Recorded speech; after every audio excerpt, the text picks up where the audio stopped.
All right, we're going to convene the Governor's UAS Council meeting for October 7th, 2020. We'll start with the roll call.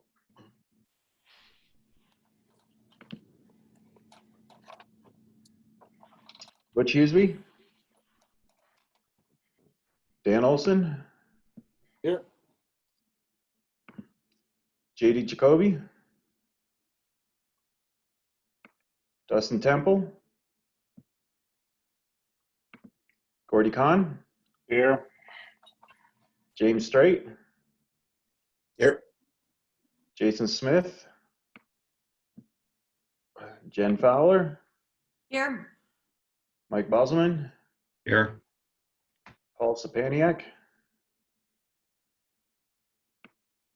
Steve White? Here. Wes Err? Joe Froelich? Here. And myself. All right, great. Thanks, everyone. So just as a review, jumping into some of these documents on the team site, I'll bring those up here for us and try to guide through on that. Joe, I saw you made some edits. So what I'd like to do today for our agenda, and I didn't modify the standing agenda, but I think what we'll do is briefly touch on the procurement and centralization ones, just to update any touches on those. And I'd like to try to get into more of a discussion on the citizen privacy piece to get some brainstorming ideas going. I think the citizen privacy piece may also have some influence on the centralization discussion. So I thought it'd be good if we spent some time looking at that before trying to hammer further the centralization piece in case we need to add pieces or modify pieces to that. Does that sound good? Yep. All right, so I'm going to bring up the, we'll start with the first thing, the procurement draft. Let me navigate my buttons here today. Okay, I'm bringing, oops, yeah, that's up. All right, hopefully everyone can see that. And pardon me as I'm getting over a little bit of a cold here. So Joe, you had some comments in. I think I've addressed some of these. Oh, somehow we got a typo going on here.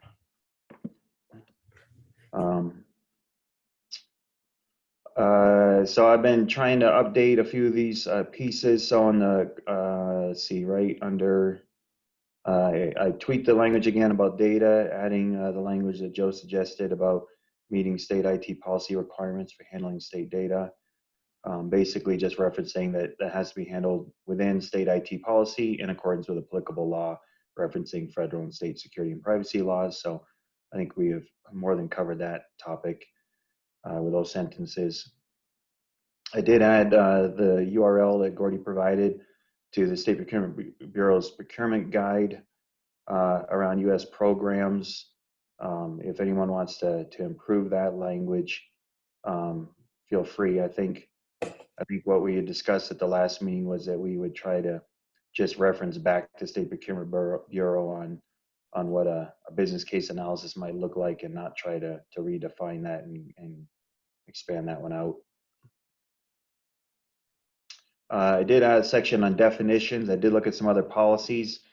Several policies I looked at had different ways of doing definitions, so it seemed like it was a little bit more Wild West on how we wanted to do it. So I just added a section for definitions. I've not defined these yet. I didn't see the link back to FAA definitions, so if someone could dig that up and find that for us and insert the links and or definitions. My suggestion was a couple of the big ones we maybe define and copying and pasting the FAA definitions if we want to be consistent is I think fine, but to make it quick for people to reference the main ones. And then we do some kind of reference to any other thing you need to find, please go to the FAA definitions and look there. And that might make it simple, but yet also cover it. And I wasn't sure, Gordy, you provided that 217.506 link on some definitions on internet. I forget what it was called, internet privacy or internet transmissions or something. And it had some definitions. Some of it are helpful. Some of them really don't apply to this document. And then I was a little curious. So, for example, a lot of times in Montana code, the definition of department means Department of Administration. And I didn't go through to see if we call them agencies at all the times, but I thought if we call them departments, it could start getting confusing. So I wasn't really sure we wanted to reference that MCA in our definitions list, but I'm open to suggestions there. And I think those are the primary updates on this. Any comments on any of that, or things that we have not addressed that we need to?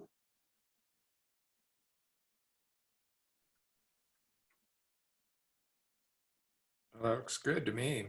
Are you suggesting that we come up with some other things that maybe should be defined? Is that what you're thinking?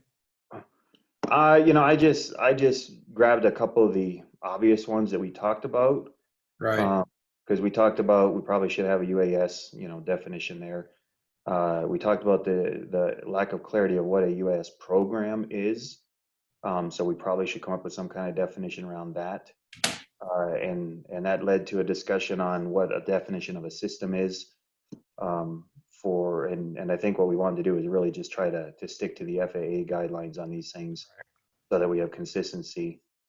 And if there's some other, one in here that as people are reading through, it's like, oh, you know what, we should define, this one too, because it immediately is going to be a question, then let's throw that in the definitions list as well. I think that's good. And my only comment is, and I don't fully understand how it may work in the agencies, but the one thing I reflect on is that the UAV people in those different departments they understand all this, and they know what they probably are going to have to do to put together a request for to purchase or whatever. But the deciders that are going to have to employ this are not totally up to speed with this particular field.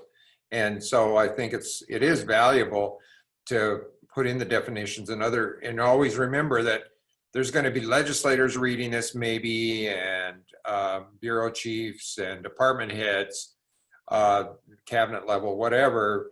And it's not confusing to the people that are going to have to fill in the blanks, but for the people that have to evaluate the purchase, kind of have to keep it at a different level, maybe, that without all the technical jargon and stuff. And so I like the definition side, but I just kind of was thinking about that. I think it's getting to be a really good looking document. And I'm always trying to put myself in their shoes. Like, would this be confusing to read, and with jargon and stuff? And I don't think so. I think it looks good. I think a lot of the other jargon is really legal language to protect the state. The core meat of it for our purposes from the executive order is a cost benefit analysis. Right. So rather than trying to redefine it under definitions, we really define what that is here in B. I like that. Incorporate these things. And so I think that one probably is fairly well taken care of. And then we give that example down below of what one might look like. Mike, you had raised a concern about being over prescriptive. Do you think this meets that balance for you, or do you still have some concern we need to clarify in here? No, I think it does. I think it offers the flexibility, and it isn't saying you have to do this or have to do that. I think it's good, Craig. Okay. All right, those are the takeaways I had from the last meeting to touch on. Joe, did you have anything else on this one you wanted to address or talk about? No, I don't. I think you addressed, and some of the language that you added addresses my concerns, and so very good. Yeah, I think it's coming along well. Okay, I think I heard you there, Joe, but you're awfully quiet. Oh, yeah. And Don Harris, I guess just to point it out, was I talked to Harris, the Department of Administration Legal, and he's willing to review these documents as well. Once we're kind of at a near, draft stage, he's willing to look them over and then provide feedback as well to the council. Yeah, I think you can go ahead and ask him to do that, Joe. I think we're fairly close. See if there's anything Okay. glaring from him. Oops. Will Yeah, do. I am.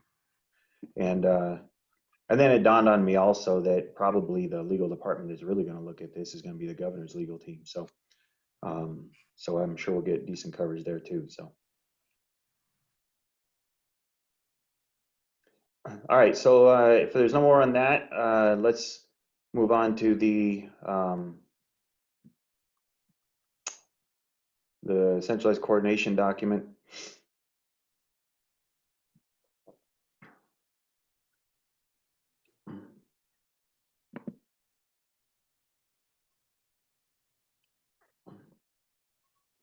I have not made any edits to this one yet since the last meeting.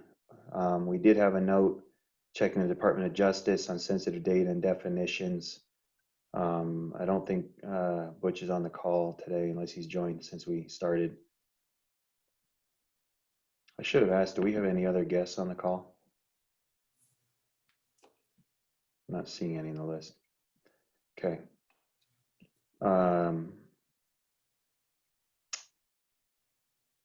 Does anybody else? Somebody added some log formats, so that's nice there. I don't remember when that happened. And the Appendix B flight review looked over that. Hey, Craig, I am here. I guess I'm hitting the wrong unmute button. Oh, hey, Butch. Okay. Yeah, I even said present when you did roll call, but I guess you never heard me. Oh, no, I didn't. Okay. And I, with enough screens going on, I couldn't look at the same time. So, all right. Well, thanks. So on that section for checking with you on sensitive data and definitions, I'm actually trying to remember the context of the discussion there. Does anybody else have a recalling of that discussion?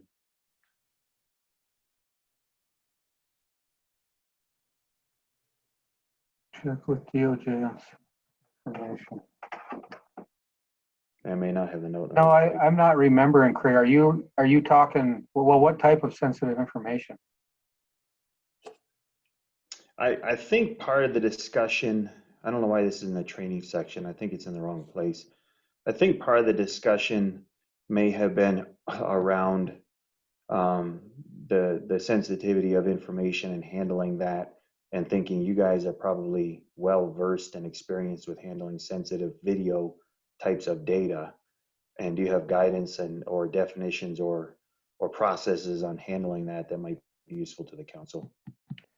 I think we do, particularly, for example, at the Highway Patrol, when we capture video from the cars.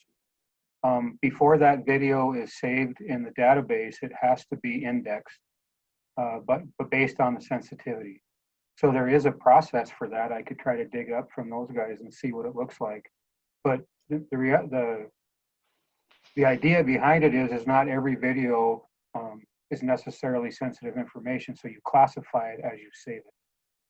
Yeah, and I think that's exactly the kind of thing we're going to need to give some guidance on is for an agency that collects information. How do they go through and classify that data as what type of sensitivity does it need to be handled with and process? And so I think the thought was the dashboard cams, the body cams, those probably have processes in place. So yeah, if you can get something to help with that, I think it would at least give a framework for the council to look at, to give guidance on.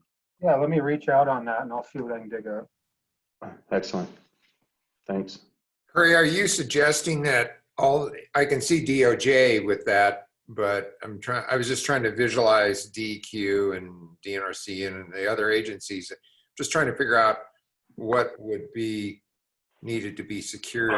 And I really am interested in seeing how DOJ does it, because I think that's really good. I'm just wondering if you think that would apply across the board to other agencies. I mean, I don't know. I'm not Sure, either and anybody can jump in on this. I think one of my original thoughts was, let's say, for my department, we're doing a wild urban interface flight. We fly over a subdivision. It's in the interface or a number of homes in the Right, WOO, and we, somebody's daughter's in the backyard. Now, depending on the height, is that person identifiable on their right. location, date, and time? Is Yeah, you're that right. sensitive? Do we have to scrub that or Right. classify it differently, or is that not? And And guidance I on could that stuff. see where you inadvertently capture something, that wasn't intended that might throw it into a different category. At least Exactly. until you could scrub it anyway. Right. And part of the executive order talks about both intentional and unintentional collection of potential PII or citizen, privacy information. So how do we handle that? Do we need to review our collections for that type of activity? My department, I get less concerned. Mostly we're out, looking at trees and fields, but Mike's department, transportation, well, they're looking at infrastructure where people tend to congregate around a lot. Your department, you're really looking at people all the time. DOR, there's going to be a lot of that kind of interest if they're using it for assessments, say, where people are identifying people and their vehicles at different times of day around a place. Is that something, what level of responsibility do we have, and what is a violation of privacy or not? And this may be an area where we can't necessarily define it well. We have to give recommendations that further state MCAs statutes need to be defined on this, or maybe we define it based on something else, or we get a recommendation saying basic on current FAA guidelines, this is public space and therefore this is not sensitive, but the state of Montana may want to consider something for the state that's different or something like that. So there's a lot of info we probably need to review and think about on that, and I want to get people thinking on that. So in this process, we're kind of moving into that citizen privacy discussion, but that's fine. Right. I'm looking forward to seeing what DOJ has, and I think it goes a long ways to really get into the weeds in a document like this, because for people that would have suspicions that, DOR or somebody is out there just, going crazy with aerial photography above their houses and stuff. And I think that having some, I think pretty strict guidelines as to the use, I think that would be good. So I'm glad, I'm interested to see DOJ's documents. So. Craig, if I can, this is Joe Froelich. And so what, from a risk management standpoint, and as goes through the ITPR process, what I would be recommending for every agency is to have a UAS, and it would be a system security plan for the UAS use, because those do, and to us, it processes, stores, and transmits information. And so with that, that would be what are the data types that are entered into that system, which would be, it could be, and most likely be PII, and possibly CGIS if you get justice involved. But then how are you protecting that data? And that would all be contained within that system security plan. I know that each agency would only need one, according to what my team would want. You wouldn't need one for every use case. It would only be, each agency should or should be required to have a UAS system security plan, and to document that, what those data types would be and how are they going to protect it. And so that would go into the great detail of each. And that could, part of that information could be provided to the public upon request. So Joe, then in that plan, we would classify our data to what is sensitive and what is not, and then that corresponding level of security for those classifications. Right. Yeah, we already have a policy around a data classification. And so most likely any UAS, I would just assume, would be you know, it possibly is going to have PII on it, right? So that would be all level 2 systems, and then, you know, protect it accordingly. And there could be some standards around that. You know, is the UAS as it's flying around, is that the hard drive that's storing that information, is that encrypted? You know, some requirements around that, transmission, encryption, those type of things, and how they are bringing that back into state, into a system. That's very important. When they, you know, when you plug it back into a state laptop or a state system, how that data is being protected. So that would be all covered within that document.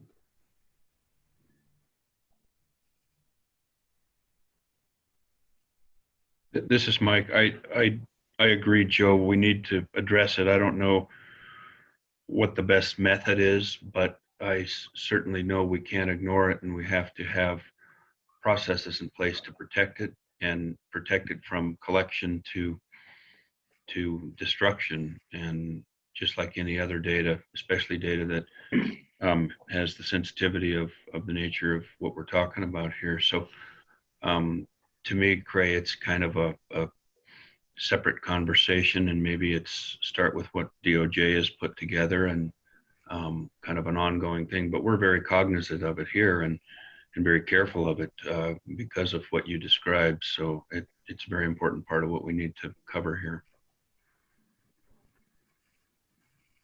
Yeah, you know, and on those notes, the way I've been trying to think and look at it, and I appreciate all the comments, that the state already has those classifications policies out there and such, and this is just another form of data, and of course it would fall under that. The catch kind of becomes is typically those data classification policies, I suspect, haven't had in mind video data, and this is where DOJ may help us out. What is the definition of PII in video data? You know, does it have to be someone is personally identifiable at a particular place and time? What level of granularity is it reasonable that most people would not know who that person was? You think of Google, you know, with the face smearing type of things on the street view, so you don't identify people's faces. And at what level do we have to maybe scrub the data or classify it as not, you know, either scrub it to make it available to the public or not make it available to the public because of the sensitivity of that. Now, in their case, if they're dealing with crimes, obviously, most of that's probably going to fall under a sensitive thing by default of the nature of the recording. But, you know, if you're doing aerial collection on, you know, a property assessment or a new ditch for runoff or something, a DEQ or environmental, you know, conservation, and you inadvertently collect some people four-wheeling along the ditch, is it reasonable that, well, we can't identify who that is, so not a concern? But if, you know, Mike's department captures a license plate, they have to first blur that license plate out before they can release that video.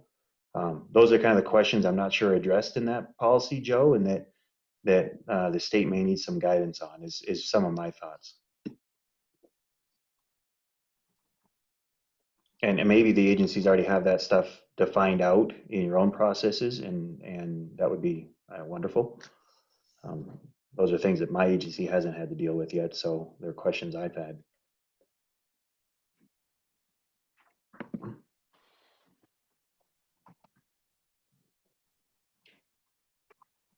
From at least from my perspective, you know, some of the assessments that we're now doing within risk management and data protection are relatively new, and so you know, working with some of the agencies on this, and maybe it'd be good to do a walkthrough. So Mike Boselman and yourself, Cray, and any others, I'd be happy to kind of walk through as a kind of a side of what that structure would look like, how that documentation would be to protect that data, and you bring up some great points from a DOJ perspective of what is PII, and how you can you know, can that be traced back? And we all know the data. So much of this is GPS, so you can also go by coordinates of where the locations were, so you know so is that be tied back to that particular parcel? Yes, so those are things that you have to think about. But good conversations, and I'd be happy to offline go through some of the methods that we use within risk management, in particular with you, Cray, and Mike, and see what your thoughts are. Yeah, and let's maybe do that. Set up a subcommittee meeting soon. I think originally I had myself, Steve, and was it Wes on this topic? Let me double check here. And if anybody else wants to join, by all means, or Dan and Steve on this with me, and join on that discussion, please, by all means, let us know. And we'll probably just let the rest of the council know that the subcommittee is going to meet if anyone else wants to get in on that, to start hammering this out. Like we've done with other things, I don't want to reinvent it here. If we can just point to policies already in place, in large part, I think we should be doing that. My concern is that policy may not adequately handle the types of information a UAS may collect, and how does an agency handle that? Is there guidance for that?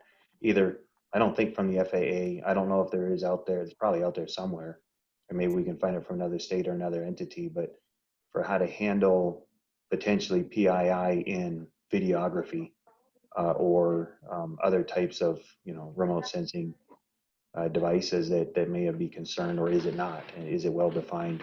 And Joe, I don't know if NIST defines PII and video type imagery or not, but anything that we can get to help us with that would probably be helpful here.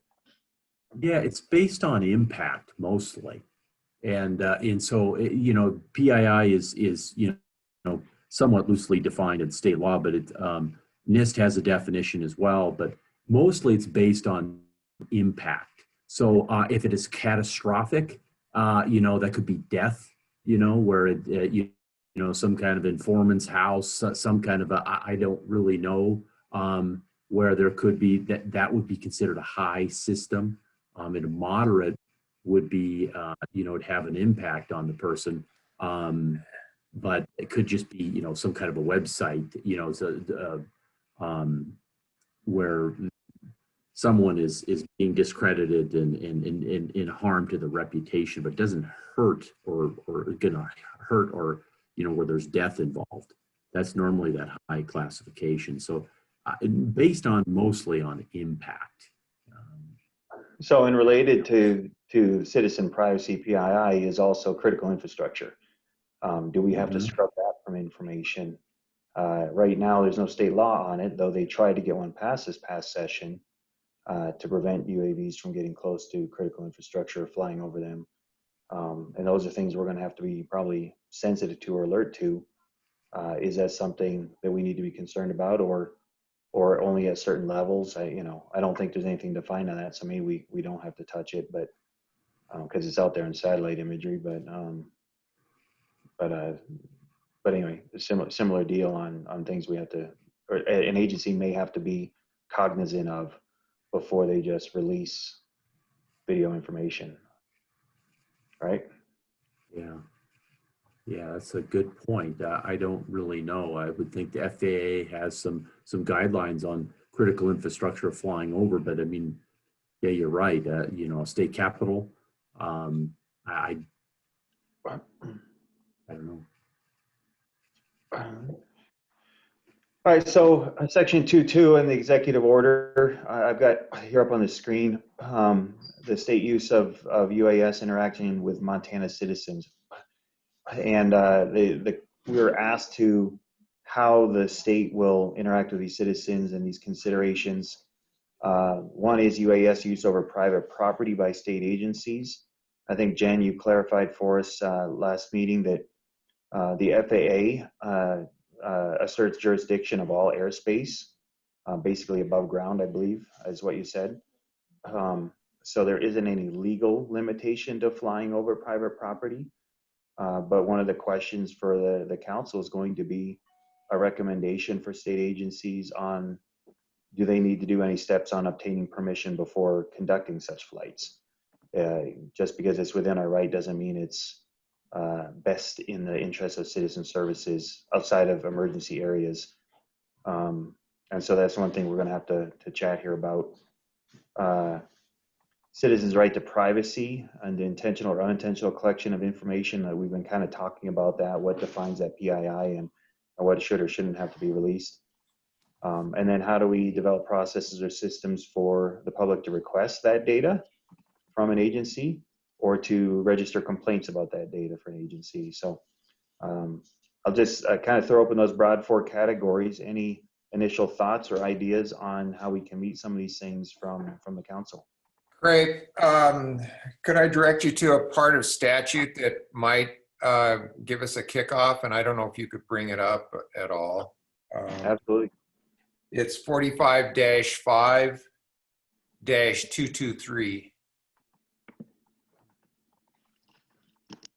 me a second, I'll work on it.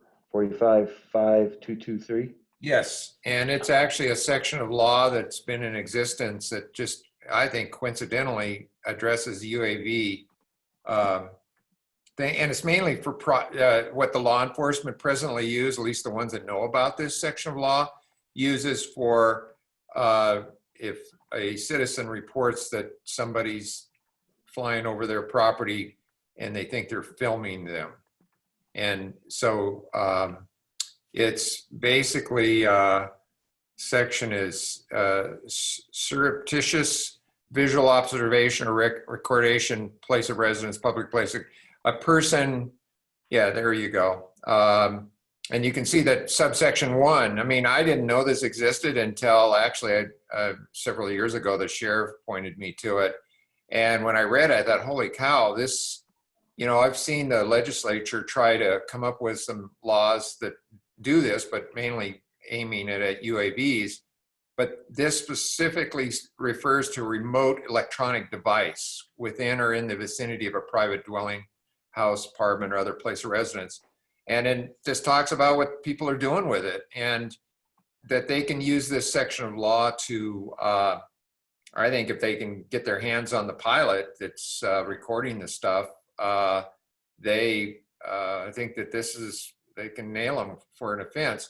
Now, I don't know if a state agency could use this as a launch pad for, you know, just a sort of a similar type of thing to give assurance to the citizens that the state agencies are, you know, are not out there just to take, you know, recording of people, whether they know they're being recorded or not. So, but I thought this was an interesting, this is a statute's hasn't been tweaked since 2015, and I don't know what they changed, but when I saw remote electronic device in the first subsection, I mean, that's a UAV, and the way I look at it. Certainly could be, or some type of remote camera. It does say down below that this doesn't apply to law enforcement officers or agents or private licensed investigators. Yeah, so insurance people are out, private investigators are out, Butch's department's out. The rest of the departments, not so much, it looks like. And now, you know, here's a question: what is surreptitious? What is vicinity of observation? So if you're flying over, collecting, you know, if you loiter over the house, might be a problem. If you pass over and keep on going, may not be a problem. Boy, that's I can give you an example of one of these. I actually had a case one time with a guy doing this, actually here in Helena. He was flying a UAV, and he was over his neighbor's house who had a 10-year-old daughter on a trampoline in little to nothing for clothes on. Well, the guy was a sex offender, and he was purposely putting his UAV up over that house, trying to get a picture of that little girl. So we use this statute to go after him. Yeah. Well, that's, I think, what it's intended for, right? Right. Yeah. Not, Yeah, not necessarily what we're doing, but somebody might try to play that game, but I can't see a prosecutor going after a state agency trying to prove something like this. That'd be pretty hard. Yeah. But good to know, Steve. Thanks for bringing it up. Yeah, no, I just thought it was an interesting piece of law because when I talked with the sheriff, and this is, several years ago when I was still commissioner, I said, oh, I don't know if there's any law out there right now. Oh yeah, no, we've got this section that we can use pretty broadly. And I said, oh, but I just looked at the language in it and I thought, wow, this is, and then now to hear that it was actually employed, I think that's all good. I see now that I'm actually reading it a little more closely, number 2 actually defines surreptitious, and it's really identified towards watching occupants, not broad property. Correct. That's what it's all about. You're recording individuals. Yeah, you're right. But that's the fear I think people have.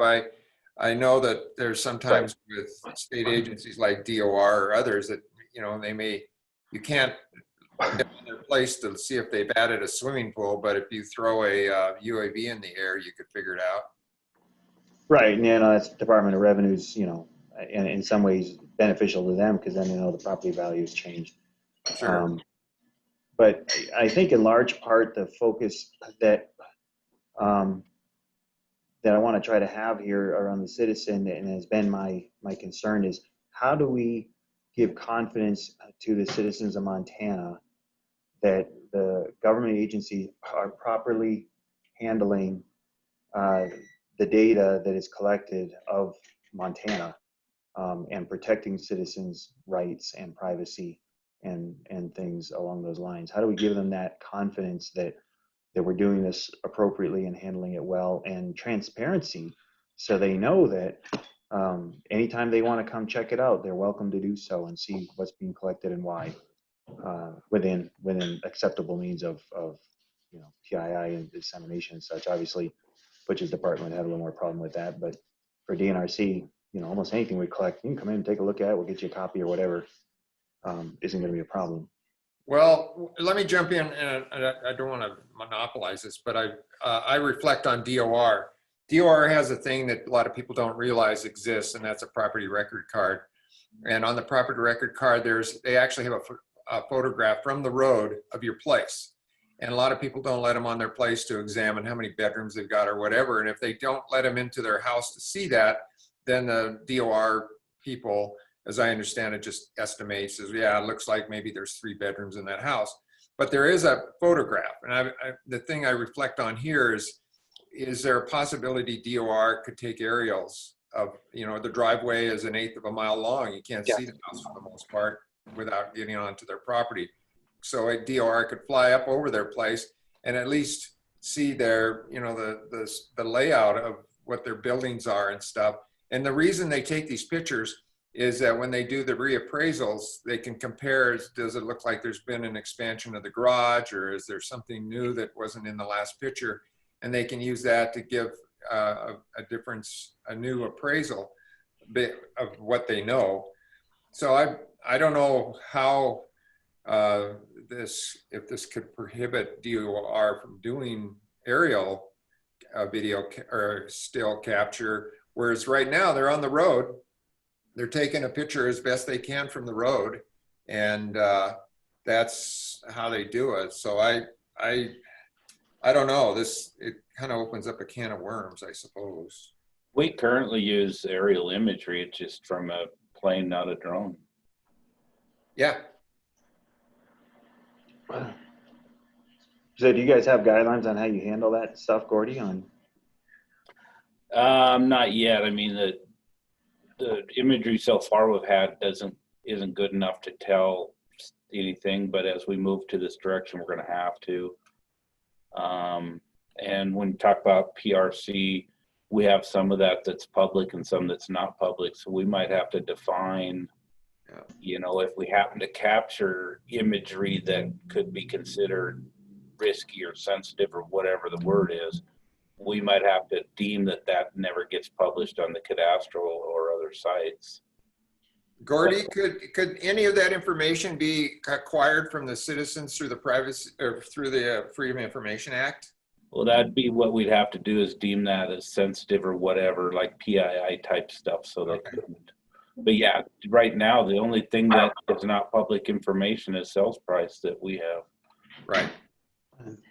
Yeah, and I thought I just saw that recently. I thought it was in a statute, but that is, you know, public, considered public information. And so on the flip side, you may have problems not, you know, releasing it because of quote PII. You guys may have a little conflict there. You'll have to watch that. Which we would have to do at the capture time, because trying to do it afterwards would be, I don't even know how the heck we do it. Well, that is the challenge for agencies, right? Because if you have to go through and re-review all your data collections before stamping them approval for release, I mean, that may be part of the process. And or at least making sure that the pilot in command has identified nothing occurred in this flight that should be considered PII, because our visual observers did not see any people out on the property, and we got what we wanted, and et cetera, or something. But it may be a video review is going to be required on some of it.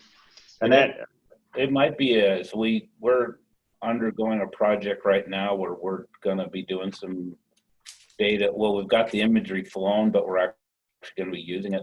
And I have a feeling we could run into people out in the remote areas that are going to say, hey, where'd you get this information from? I think they're hidden.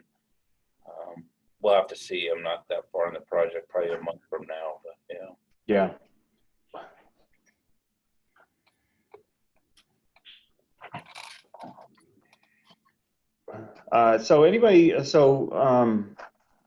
On any of the four, anybody have any thoughts or ideas on ways we can handle these? I mean, I've got some, but I don't want to, again, monopolize all the conversation here. I threw a link into the chat that is a reference the FAA points to for privacy.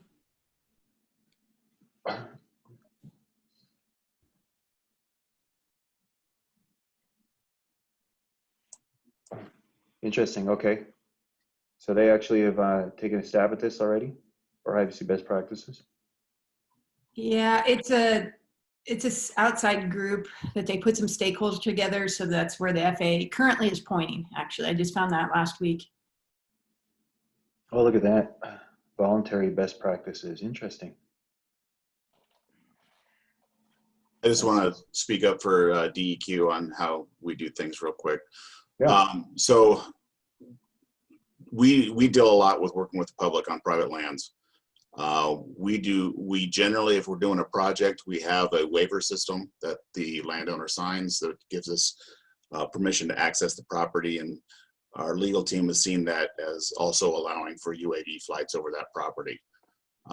The point where we get sticky with is when there's some kind of violation going on where the landowner will not let us go on, or if it's something new that is an illegal operation that doesn't even have a permit. That's where we start to need information on what we can do.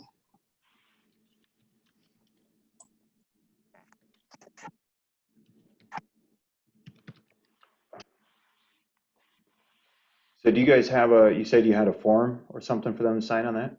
Yeah, the different programs like OpenCut, they have it's part of their permit and licensing process to get a signature waiver for state employees to access the property. And same with the AML program when they're doing work on doing a remediation of an abandoned mine land. Well, it's good to know your process on that. Mike, you said you guys do a flight almost every day. How do you guys handle that stuff?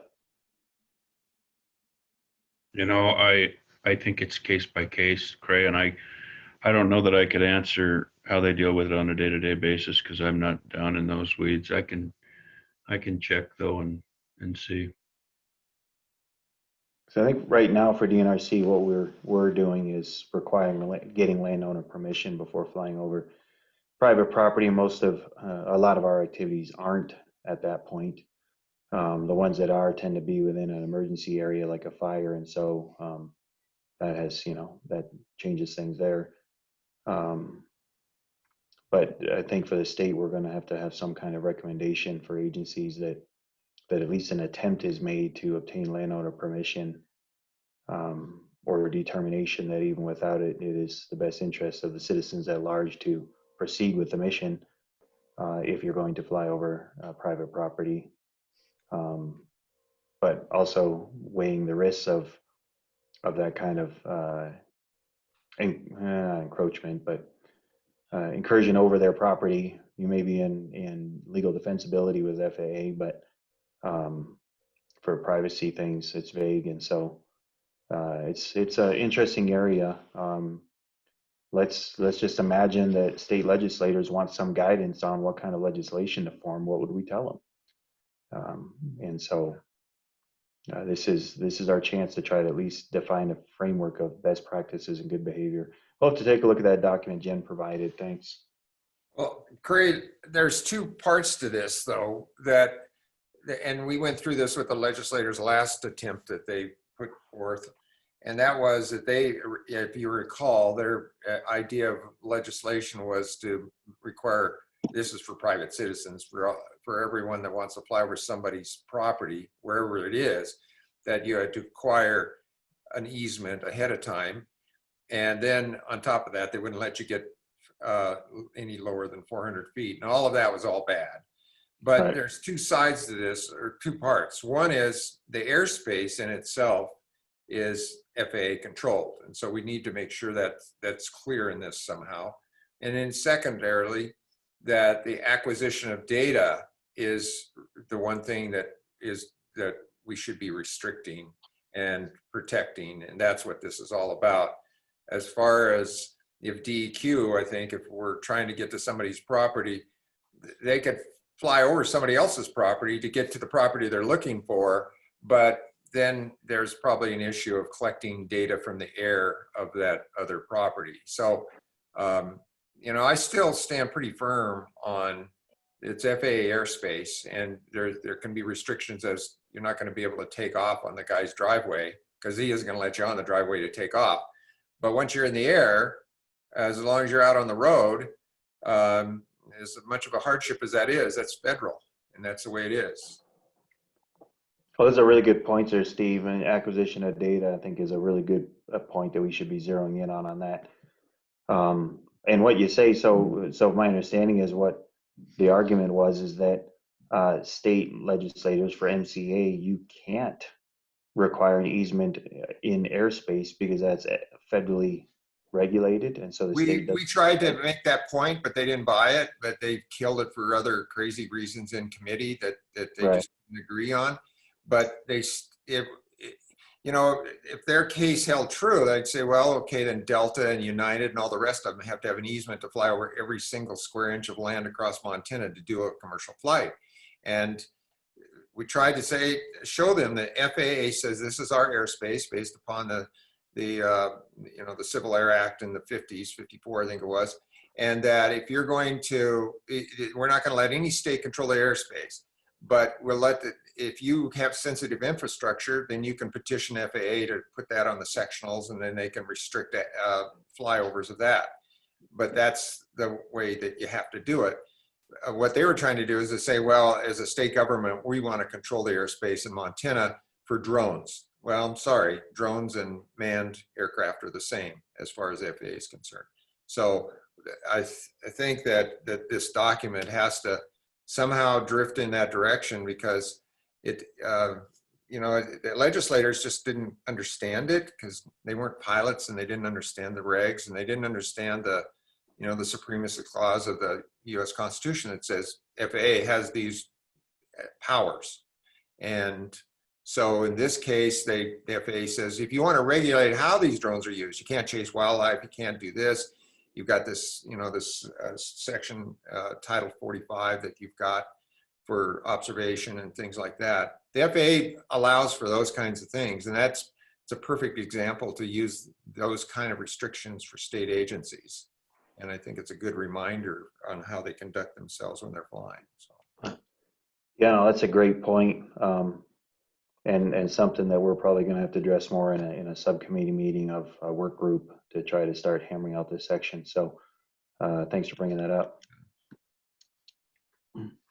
As far as, so we're getting low on time. As far as a couple of the other items in this section, developing processes and systems for requesting UAS collected data from individuals, agencies, organizations. That one to me somewhat dovetails in with the collaboration across state agencies. In an ideal world down the road, I could imagine a nice map interface where a citizen could go in and check on the area of interest they have to see if any flights had occurred, and if one had, to make a request to that agency for a copy of that information, or maybe it's even actually displayed there on that site, that any flight information that was deemed publishable to the public and made available is loaded into that site, that people could pick a particular flight and see the imagery right there on a web mapping interface. This is just right for GIS type of web solutions, to make it easy and available for folks. Maybe even a site that identifies planned flights, so when an agency plans a flight, it gets posted to the UAS site that, DNRC plans a flight over section 12 and 14 of township 23 north, 15 west, in, Yellowstone County or whatever it is. I made the numbers up. They probably don't work on a real map, but something like that, just to notify folks that we plan to do a flight in this area. So if you see a drone, this is what's happening. If you want to copy the information, please contact DNRC.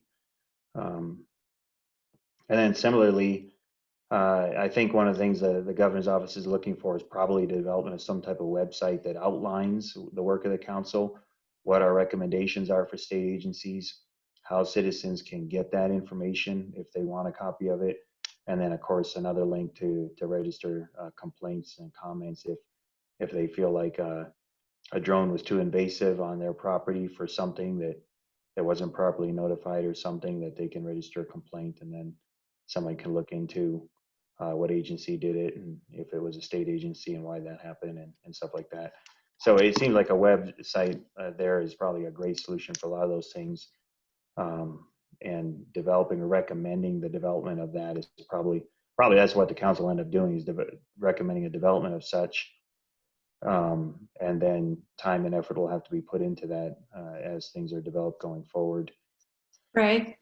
That's a spot right there for D to coordinate with FSDO, because they do take in complaints as well about UAS.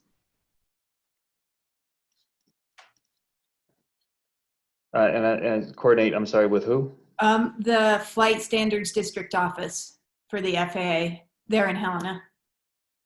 Okay. Because they're responsible for the state of Montana.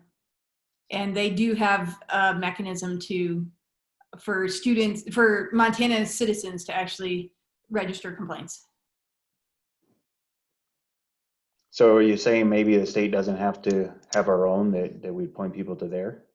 That's what I would suggest. I would coordinate with the FSDO and see if they're open to some kind of, and part of this is I actually haven't checked out their process, but is it easy enough? Is it something the state would like to enhance or support somehow? Or is it fine as it is and we just point to it? Right. Okay. No, it's good to know. All right. Any other comments on this section before we wrap up for the day? Hearing none. Okay. Anybody else want to be in on that work group notice? Like I said, we'll probably send out and let the whole council be available to it. We'll try to get something scheduled here soon to start chewing on this piece. Ray, I'm not going to be at this meeting next Wednesday. I don't think. I've got a conflict, so. Okay. Thanks, Steve. See, I just saw there was another note. Oh, Joe had to go, and Mike had to go. Okay.